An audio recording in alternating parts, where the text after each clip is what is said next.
All, welcome back to another new video of Learn with Bhavna. Now we are starting second last question 11 of MPE 016. अगर आपने इससे पहले वाली videos नहीं देखी है तो आपको इस वीडियो के एंड में एक फोल्डर का लिंक मिल जाएगा and you can find out all important questions at one place. Now we are starting question 11 जहाँ पे बात करनी है हमें state of sustainable development in urban and rural areas. Right, अगर आपने इंपॉर्टेंट टिप्स वाली वीडियो नहीं देखी तो वो भी आप चेकआउट कर सकते हैं. अभी ऊपर लिंक आ रहा होगा आई बटन पे, या फिर आप मुझे कमेंट करके भी पूछ सकते हैं link. I will reply to your comment. अगर आपको और भी कोई डाउट है, कन्फ्यूजन है, तो भी आप मुझे कमेंट कर सकते हैं. I will surely reply to your comments and your concerns. Now starting with the answer, आपका फर्स्ट पैराग्राफ हमेशा इंट्रोडक्शन का रहेगा. जब हम सस्टेनेबल डेवलपमेंट की बात करते हैं तो इट मीन्स कि हम प्रेजेंट नीड्स को मीट कर रहे हैं लोगों की विदाउट कॉम्प्रोमाइजिंग फ्यूचर जनरेशन की नीड्स. इंडिया के अंदर अर्बन और रूरल एरियाज के अंदर बहुत डिफरेंट चैलेंजेस और अपॉर्चुनिटीज़ देखने को मिलती है रिगार्डिंग सस्टेनेबल डेवलपमेंट, क्योंकि दोनों एरियाज के अंदर काफ़ी ज़्यादा डिफरेंसेस हैं. Infrastructure difference, governance difference as well as resource access difference. अगर हम sustainable development in urban areas की बात करें तो अर्बन एरियाज के अंदर हमें रैपिड ग्रोथ देखने को मिलती है, जिसकी वजह से रिसोर्सेज और इंफ्रास्ट्रक्चर के ऊपर को काफ़ी ज़्यादा प्रेशर या स्ट्रेन देखने को मिल रहा है. दिल्ली और मुंबई जैसी जो सिटीज़ है वहाँ पे पॉल्यूशन है, वेस्ट है, वाटर स्केर्सिटी है, जो कि काफ़ी ज़्यादा हाईलाइट करता है कि हमें सस्टेनेबल प्रैक्टिसेस की काफ़ी ज़्यादा नीड है. वहाँ पे अर्बन इंफ्रास्ट्रक्चर और रिसोर्सेज मैनेजमेंट काफ़ी ज़्यादा एक मुश्किल में देखे जाते हैं, बिकॉज इंफ्रास्ट्रक्चर, रोड्स और बिल्डिंग्स की तरह जो है पॉपुलेशन भी ज़्यादा ग्रो कर रही है, जो कि स्ट्रेस डालती है जो एग्जिस्टिंग रिसोर्सेज है उसके ऊपर. फॉर इंस्टेंस दिल्ली के अंदर वाटर शॉर्टेज हमें देखने को मिलती है क्योंकि ओवर एक्सट्रैक्शन हो रही है, ज़्यादा लोग रह रहे हैं, कंसंट्रेटेड है, तो ज़्यादा वाटर भी यूज़ होता है. वहीं पे मुंबई स्ट्रगल कर रहा है वेस्ट मैनेजमेंट से. राइट, एग्जाम्पल के तौर पर दिल्ली में इनसफिशिएंट वाटर है, मैनेजमेंट है, बिकॉज सीवियर वाटर शॉर्टेज हमें देखने को मिलती है. वहीं पे मुंबई में huge amount of waste generate होता है और रिसाइकलिंग सिस्टम अंडर डेवलप्ड है. तो एफर्ट्स काफ़ी ज़्यादा डालने की ज़रूरत है ताकि सस्टेनेबिलिटी लाई जाए, जहाँ पे ग्रीन एनर्जी का यूज़ हो, इलेक्ट्रिक ट्रांसपोर्ट लाया जाए और electric buses and solar panels का भी यूज़ हो, और लोग ज़्यादा से ज़्यादा पब्लिक ट्रांसपोर्ट यूज़ करें. तो पब्लिक ट्रांसपोर्ट को भी एफिशिएंट बनाने की नीड की ज़रूरत है. राइट, वहीं पे एग्जाम्पल की अगर आप बात करें तो बेंगलुरु प्रमोट करता है सोलर पावर और इलेक्ट्रिक व्हीकल्स को, ताकि वो फॉसिल फ्यूल की जो डिपेंडेंसी है उसको कम कर सकें.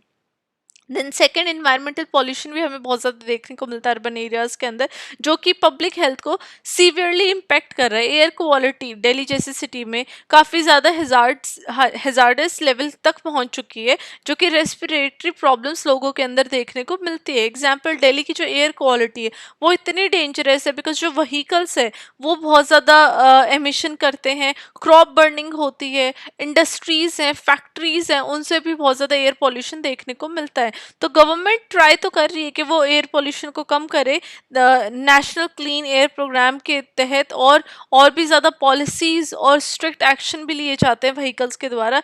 लेकिन इनको और भी ज़्यादा स्ट्रिक्ट करने की ज़रूरत है, सस्टेनेबल डेवलपमेंट अप्रोच लाने की ज़रूरत है, जिससे कि जो पॉल्यूशन एमिशन है वो कम हो, एंड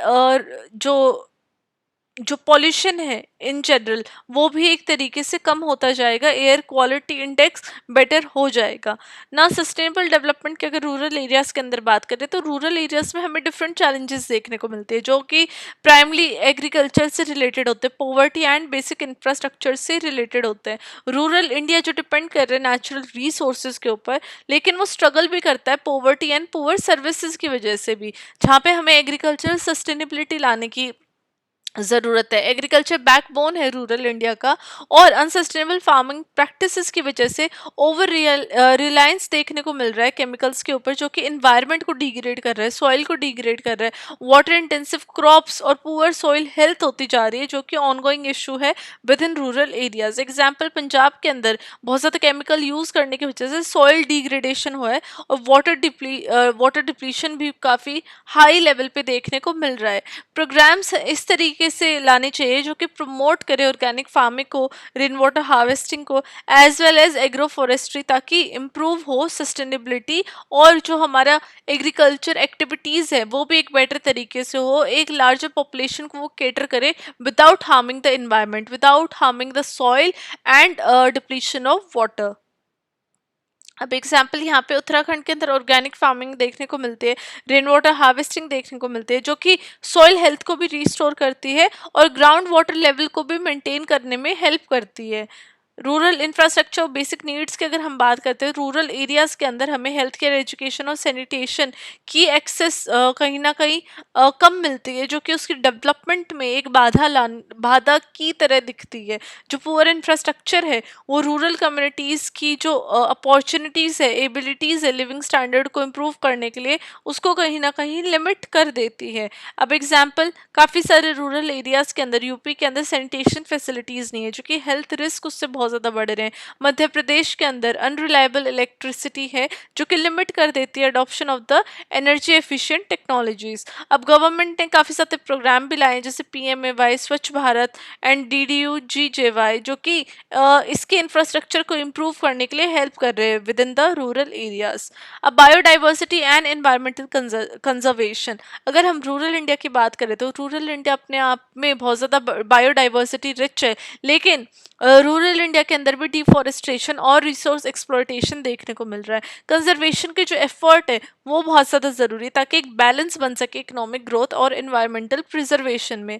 अब फॉर एग्जांपल, माइनिंग इन उड़ीसा ने ट्राइबल कम्युनिटीज़ को बहुत ज़्यादा डिस्प्लेस किया है और बायोडाइवर्सिटी को भी हार्म किया है। कम्युनिटी लेड कंजर्वेशन होनी चाहिए एंड इको टूरिज्म के ऊपर फोकस करना चाहिए, ताकि इन्वायरमेंट को प्रोटेक्ट किया जाए। फॉर एग्जांपल, राजस्थान के अंदर अरावली जो रेंज है वो कम्युनिटी लेड कंजर्वेशन इनिशिएटिव लेके आए, ताकि वो सक्सेसफुली रिड्यूस कर सके इलीगल लॉगिंग को। तो इस तरीके के जब हम इनिशिएटिव या प्रोग्राम लाते हैं, तभी एक सस्टेनेबल डेवलपमेंट आ सकती है with in rural and urban areas. अब लास्ट में कंक्लूजन आपको हर आंसर में प्रोवाइड करनी है। मैंने कंक्लूजन में मेंशन किया कि जब हम सस्टेनेबल डेवलपमेंट की बात करते हैं अर्बन एंड रूरल इंडिया के अंदर, तो दोनों में अपॉर्चुनिटीज़ और चैलेंजेस हमें देखने को मिल रहे हैं। जो कि अर्बन एरिया वो फोकस कर रहा है इंफ्रास्ट्रक्चर एंड टेक्नोलॉजी के ऊपर, लेकिन पॉल्यूशन और रिसोर्स मैनेजमेंट की वजह से एक स्ट्रगल देखने को मिल रहा है। वहीं पे रूरल एरियाज प्रायोरिटाइज कर रहे हैं एग्रीकल्चर एंड इंफ्रास्ट्रक्चर के ऊपर, लेकिन पॉवर्टी और एनवायरमेंटल डिग्रेडेशन काफ़ी ज़्यादा देखने को मिल रही है।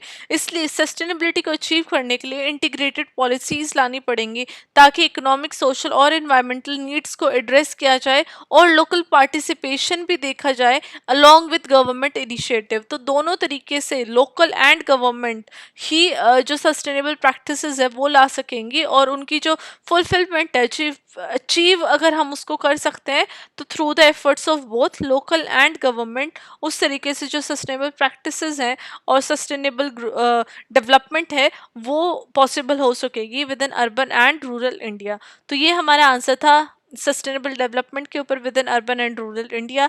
आई होप आप लोगों को आंसर समझ में आया होगा।